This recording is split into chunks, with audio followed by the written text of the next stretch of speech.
Hello, y'all. I don't know what's happening today. There's a lot of noise, but we're gonna roll with it. Today, I am going to come back to the topic of imposter syndrome, and I might even do a whole series. Let me know if that's something that you would be interested in.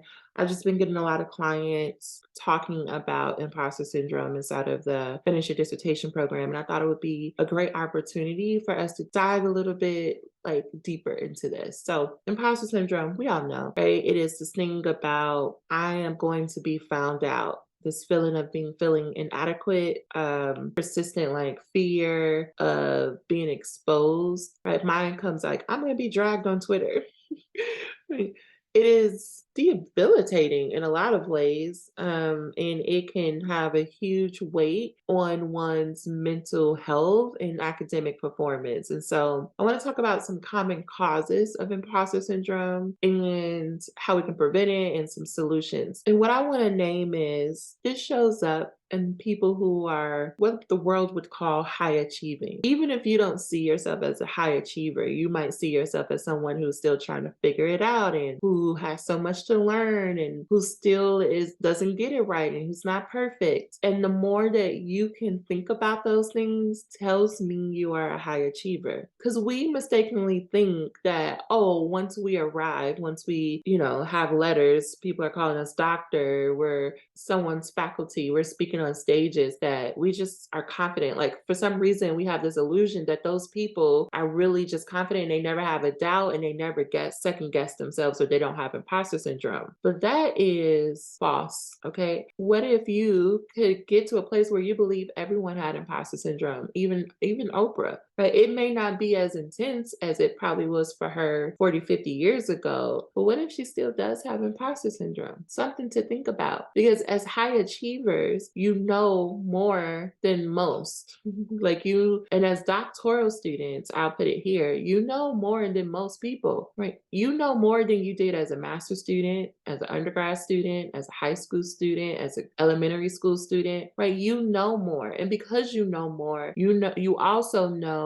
more what to look for in terms of, do people really know the thing that they're talking about? You are at an expert level. No matter where you are in this program, you're at an expert level. You have read articles and texts and things that people will never even know exist, will never even open. You have a wealth of knowledge that makes it easier for you to pick out, oh, that was off or that was a little bit different. It's kind of like, what's an example? Like the difference of, because Super Bowl just passed, right? It's like the difference between watching a football game as a casual viewer and watching the football game as a coach, right? A casual viewer might be like, okay, I kind of get it. There's a field, there's two different ends of the field. When people run at the end of the field with the ball, they get points, right? Maybe that's a casual view. And you're like, okay, I can follow along with the game, right? I can know the team with the highest number of points is the team that's winning, right? You can get that oh, they put the ball in the thing, the person ran, they got 6 points. When they kick it through the little metal thing at the top, that's another point. And they get 7 or sometimes, right?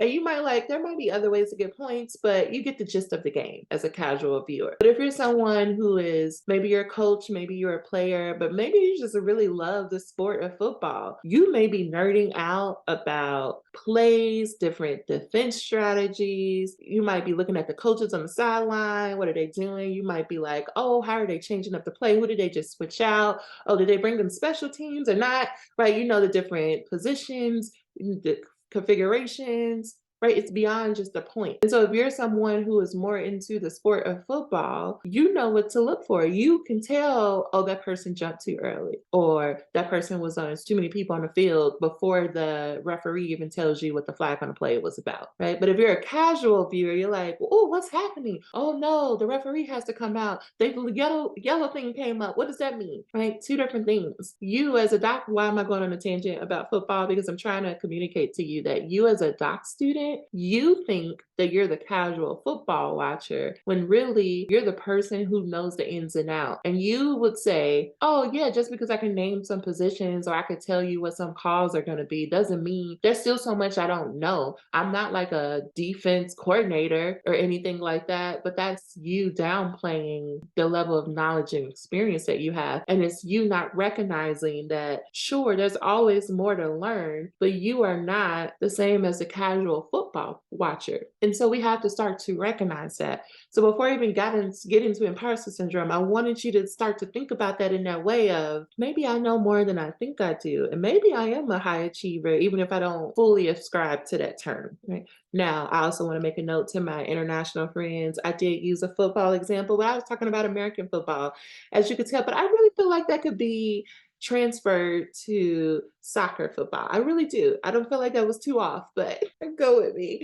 All right. So some causes. As a doc student, you have excelled in academic pursuits. How do I know you would not be a doc student if you haven't? And I know this is going to be the hardest part is me keep telling you that you're brilliant because you are brilliant, that you're an expert because you are an expert. And your role here and what I do inside the FYD is I need you to own that you're an expert. I need you to walk into the world knowing that you are already an expert. The fact that you even made it this far means you're an expert. And the more that we have academic performance that says, oh, you're an expert, you're going places, the more we have this pressure to live up to those standards, the more we have the pressure to live up to, oh, I'm an expert. In the same way I said, do you think Oprah has imposter syndrome? Yes, because the bar is really high. When you say Oprah, there's some things people expect. Oh, this is a good one. It's gonna ruffle some feathers, but I don't care. Rihanna, a whole like halftime performance, right? And people had such high expectations of what the performance was going to be. They're like, it's halftime. Everybody brings their triple A game on halftime. There needs to be a lot of performing,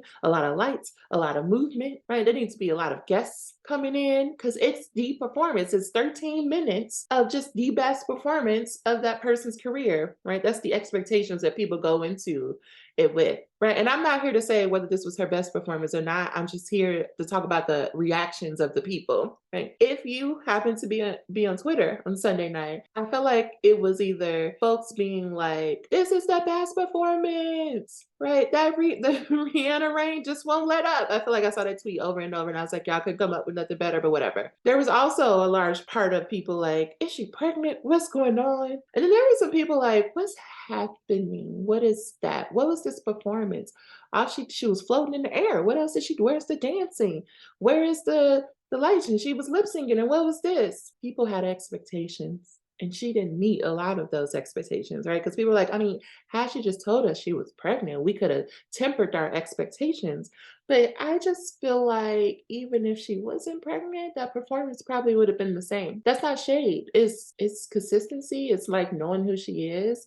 And what I loved about it was she was not pressed. At least she didn't seem pressed. She was like, y'all gonna get what you got. Just gonna get this video game rendition. I'm floating through the air. Are you floating through the air? No, right? I'm going to sing these songs. I felt like the set list was perfect because I was really wondering how they were going to put the set list together. I felt like it was a perfect flow. I just felt bad for her because she looked real tired and like, whoo. So if there is a little human or if something else is going on, it was taking her out halfway through that performance. And she just was like, "Hey, this is what y'all get. Okay, bye." And she didn't go up there, her head hanged low. She didn't try to be someone that she wasn't. She gave you the Rihanna that we know and love. And so why am I bringing up this? I'm bringing up this to say the world over in general had these high expectations of what this halftime performance was going to be.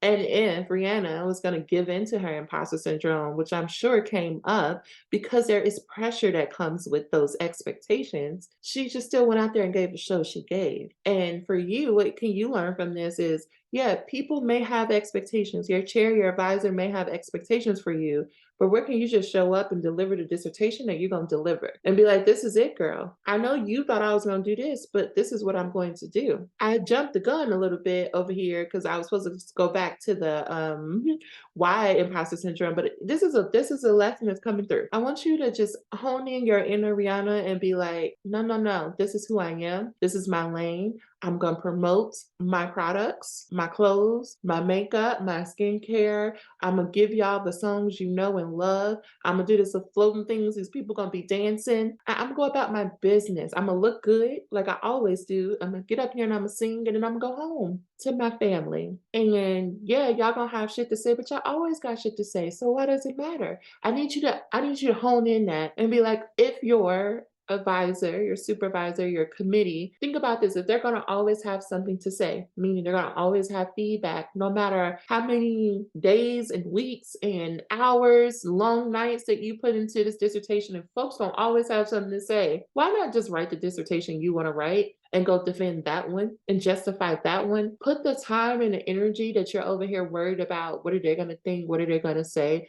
Put that into writing the one that you want to write. Imposter syndrome is a constant. It's going to be there because the higher you go, the higher the expectations, the more the pressure could be there. And you could choose to be like, I will carry that pressure. Or you could be like, let me let it go because no matter what, I'm not going to be able to please everyone. And what this goes into, and I'm going to come back around, is we have been taught to always compare ourselves to other people. And if we go even deeper, a lot of folks that I run into, whether that's imposter syndrome in business or dissertation, a lot of folks I run into, because it's me too, is there's childhood abuse, trauma, something there. And that trauma taught you that what you have to say, who you are, what you think is not enough. And that you need to not lean on your own understanding, but lean on others' view of you, lean on others' expectations of you. And you did that from a place of survival. Right? You had to be able to figure out what are other people thinking? What are the things that they are saying that they're not verbally saying? What are their expectations? Because if you did not do that growing up, you wouldn't have survived, right? Maybe it was a parent who came home moody, or maybe they had substance abuse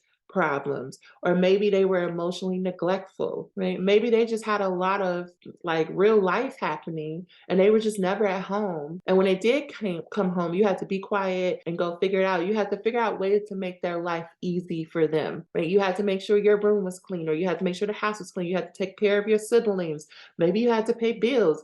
Maybe you had to do a lot of grown-up shit that you were not supposed to do as a child. And they just made it seem like it's simple because that's what we do and that's what people have done in our family for generations. Either way, it taught you that I have to always be hyper vigilant about figuring out what do people need and want. I have to learn the skill of mind reading because I have to figure it out. Because if I don't, they're going to yell at me. Something bad's going to happen. I'm going to get in trouble. They're going to lash out. They're going to be angry. We might not have a place to live. My siblings may not be able to eat, whatever that is. And so from a very young age, you've been performing at a high level because to take on an adult role as a child requires you to perform at a level, a developmental level that it wasn't meant for you. A 5-year-old should not behave as a 33-year-old. That doesn't work. But if you were forced to do, if your circumstances were that you had to be an adult at a young age, you got used to performing at a high level, and you probably also got used to receiving praise from people. Y'all, this is going in a whole different direction than I wanted it to, but here we are, right? You're used to getting praise from people. You're used to being praised from adults, of being like, oh, you're so mature for your age. You're so smart for your age. Oh, look at you helping out your mama. Like, oh, look at you. What would your brothers and sisters do without you? But meanwhile, though, because you were forced to grow up, you didn't have a childhood. You didn't have a phase where you got to explore and try out things, try on different personalities, right? Because that's not for you. We don't got time for that. So when you grow up and now you're a doctoral student and people are like, play around, explore the literature, figure out what it is that you want, it causes anxiety. It causes depression. It causes like you constantly questioning if you're good enough because now there are no clear benchmarks. There are no clear like how to do the dissertation part. And when your chair is like, go explore, figure out your topics, go read and read and read, you're like, I don't have time to read. Don't you know? I have this very clear 3-year plan because when you are if you only know how to be an adult and how to be serious and how to be a taskmaster, if you only know how to do those things, why would you spend any time exploring or dreaming or trying new ways? No, because most of you come into the doctoral program, like I know they say, I could do it in 3 years. Most people do it in 4 years, but I'm doing it in 3 years because I'm going to get a faculty job and I'm going to be tenure in 3 years. And then I'm going to be doing XYZ. Like you have this whole thing planned out and there is no wiggle room for your plans changing. So when inevitably the things do not go to plan, now you take it as a moral failure on you that you did something wrong, that you are not living up to expectations, that everyone's disappointed in you. And you mistakenly think because you feel that way about you, that everyone else feels that way about you, when really everyone else is like, no, this is the time for you to explore. That plan wasn't ever going to work because you didn't even know enough to even know if that plan should work in that way. Meaning, like, as a first year doc student, how can you know what's expected of you throughout the dissertation and how it should go and what the job market is going to look like? I don't care if you watch other people from the outside. Remember, you are watching them from the outside. You're not in their minds. You're not in their inner being. I don't care if you were BFFs. You don't know what it's like until you go through it for you, right? It may have been that way for that person, but it wasn't, that doesn't mean it's going to be that way for you. So when we have such high expectations of ourselves and that is so much pressure and then we don't meet up to that every single time, like doing it perfectly the way we thought we would, we think then there's something wrong with us, that we're bad, that we and I'm using us and we because I'm communicating to you, this is something that I have worked through and I still work through. It's not that you should not push towards huge goals or have high expectations. It's like, but if you're going to have such high expectations, it also needs to be matched by high support, high grace, high, like, listen, I got you. We can figure it out. Flexibility. Because you're not all knowing. You can't tell the future. I mean, if you can, friend, why are you getting a doctoral degree? Okay, I'm back. But we don't know what's going to happen. Yeah, we can make a plan and hope for the best, but to be so rigid in saying, well, if it doesn't go that way, then there's something wrong with me, leads to where a lot of you are now and where I've been. You like as high as you probably feel when you accomplish something, equally feel as low in the ground. Like you're never going to amount to anything because the higher the expectations, right, the longer the fall. It's not that you shouldn't have high expectations. I just want you to expect that you might fall. Like, yeah, some shit might go left, but that's all right. I could figure it out. I got me. I could do this. I could figure it out. Because if you have that attitude, that fall isn't as steep. You don't fall all the way to the ground. You're like, oh, I can catch myself. Let me start going back up. And you start to recognize that life is a pattern of highs and lows, and that you're not going to stay in one place forever. So when it comes to imposter syndrome as a doc student, it's like, how do you give yourself support for the high expectations you are setting for yourself? How do you allow yourself to say, I'm not supposed to be all knowing and all doing. I'm not supposed to just take on everything by myself. I wasn't supposed to do that as a child, and I'm not supposed to do that now. Even if I am an adult, that's unrealistic. No one can do things alone. Because let me sit this in your spirit. If someone could, if there was one person who can do it all on their own, then why did you as a child have to pick up slack and be an adult, right? If your parents, your caregivers could have done it on their own, why did you need to step up? We can't do it on our own, y'all. And that was not fair to you for them to put that on you, but life is life. And I kind of get it, like in terms of why people would do it. I'm not saying it's right. I understand why people do it. And just because they did it and it wasn't fair doesn't mean you have to keep doing it to yourself. We could not control what happened to us as young people, as children, right? We're not responsible for that. We can give that back. We are responsible for how we care for ourselves now as grown-ups so that we don't continue the cycle of doing that to our children. How do you seek support? How do you practice building a relationship with yourself when it is built on empathy and compassion? Again, you can have high expectations for yourself. You can parent yourself to say, we're going to do this. This is our routines. But also remember, to be a parent, to be in a relationship, to be in a loving relationship means also where's the grace, the care, the support, the trust, the respect. And then do your work to start to catch these thought patterns that lead to, I'm not good enough. I'm going to be found out. Because again, the more that you can increase awareness, the more you can name a thing as a thing, the more you then can figure out a solution. Like we can't solve a problem we don't know exists. You can't really identify the imposter syndrome, its roots and its effects without being aware of it. Go beyond the need to blame yourself or to say this is all on me, and allow yourself to be curious of like, why do I think this is doom or gloom? Like I either make it or it's bust. Why do I think I only have the 3 years? What happens if I tear up my plan? What happens if I graduate in 6 years instead of three? Allow yourself to think about the possibilities because that is the key to navigating imposter syndrome. That is what we work through inside of the Finish Your Dissertation program. I think I will be doing a series on this. Please come and let me know on Instagram what your questions are about imposter syndrome. Would love to know, but I will talk to y'all next week. Bye for now.